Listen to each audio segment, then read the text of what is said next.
Miki Vlahovič, zdravo. Živijo Boštjan in živijo vsi tvoji poslušalci in poslušalke. V novi skladbi, ki si jo lansiral pred kratkim, se podajaš v preteklost. Ja, preteklost, modreci iz preteklosti črpajo kakšne dobre ideje. In ne, da sem jaz modrec, ampak tudi jaz sem pomislil na par lepih stvari, ki bi se mi zdala letos zgoditi. To pa je eno izmed teh, da imamo z gospo soprogo 30 let poroke in potem imam tudi 5. marca na Ljubljanskem gradu tak velik koncert, ekskluzivni. In ker imava ravno 30 let z gospo, sem rekel, da bom ta komad še enkrat preoblekel. Komad, ki je bil napisan v bistvu zame oziroma za mojo gospo.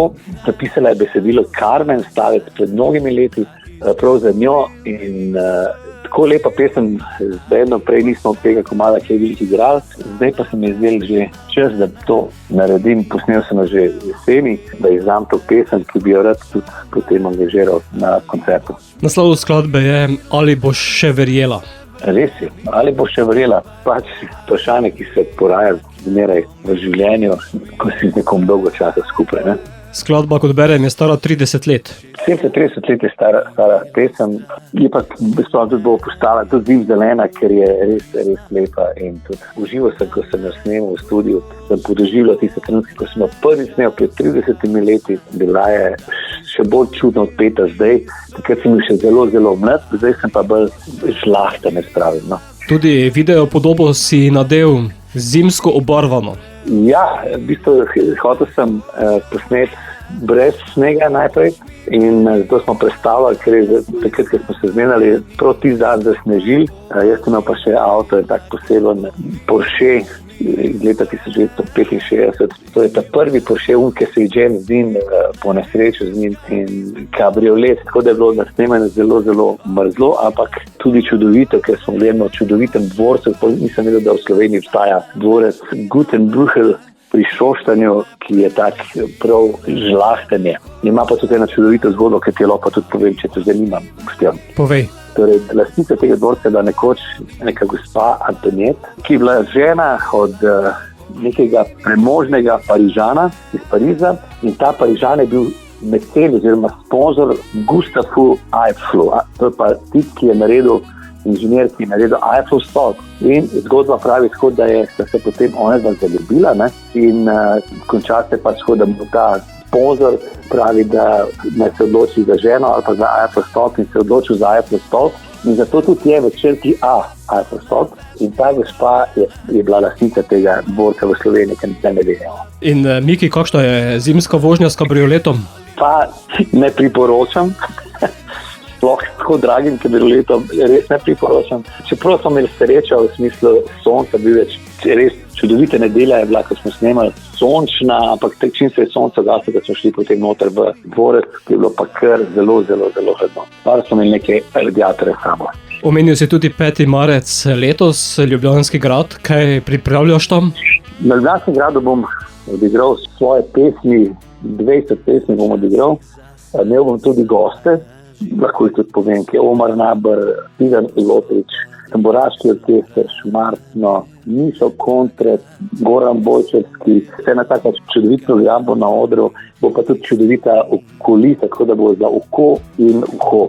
Res nekaj več. To bo v bistvu moj največji tak dogodek življenjski, ki se ga zelo, zelo veselim. Malo sem tako, ne da sem nervozna, ampak ta pozitivna trema, oziroma komi čakam, da se začne. Mi smo že prve vaje, ker to je res ogromno ljudi in komi čakam, da se pojavim na odru in da zapojem svoje pesmi in dam svoje srce na pladen. Bova pa aktualno na pladno sedaj poslala tudi našim poslušalcem. Zato, Miki, ali bo še verjela? Ja, vse poslušalke in poslušalci, ki bodo to pesem zdaj slišali, naj vedo, da če bom eden izmed vas, izmed njih se našel v tej pesmi, sem jaz naredil vse. Sem jaz najbolj zadovoljno biti na tem svetu, ker glasbo delam za ljudi in sem vesel, srečen in ponižno hvaležen, če se kdorkoli najde te pesmi in da tiste 3 minute pozabi na svoje probleme in težave.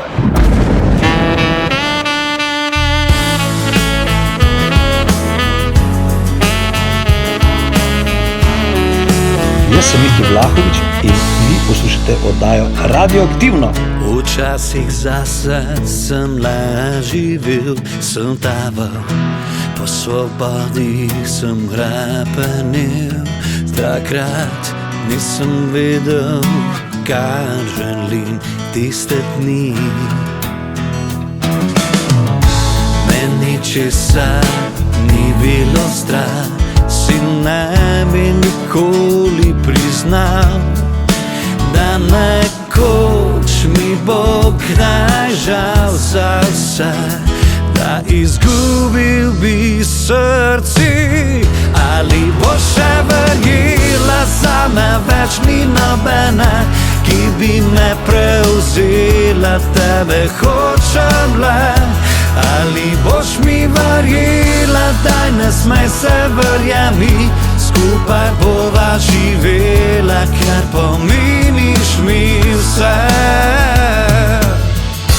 Meni česar ni bilo strah, si ne bi nikoli priznal, da nekoč mi bo kdaj žal za vse, da izgubil bi srce. Ali bo še verjela, zame več ni nobene, ki bi me prevzela, tebe hočem le. Ali boš mi verjela, daj ne smej se, verjemi, skupaj bova živela, ker pomeniš mi vse. Ti si ukradla mi srce, ne veš, kaj bi z menoj, in prosim te, odreši me. Boš še verjela, zame več ni nobene, ki bi me prevzela, tebe hočem le.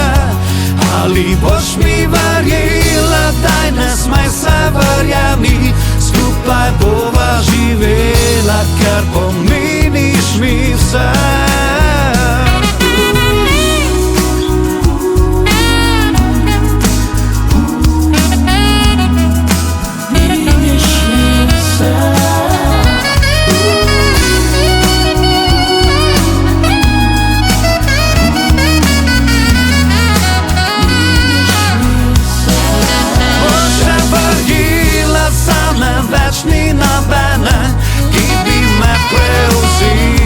Tebe hočem le. Ali boš mi verjela, daj ne smej se, verjemi, skupaj bova živela, ker pomeniš mi vse. Ker pomeniš mi vse.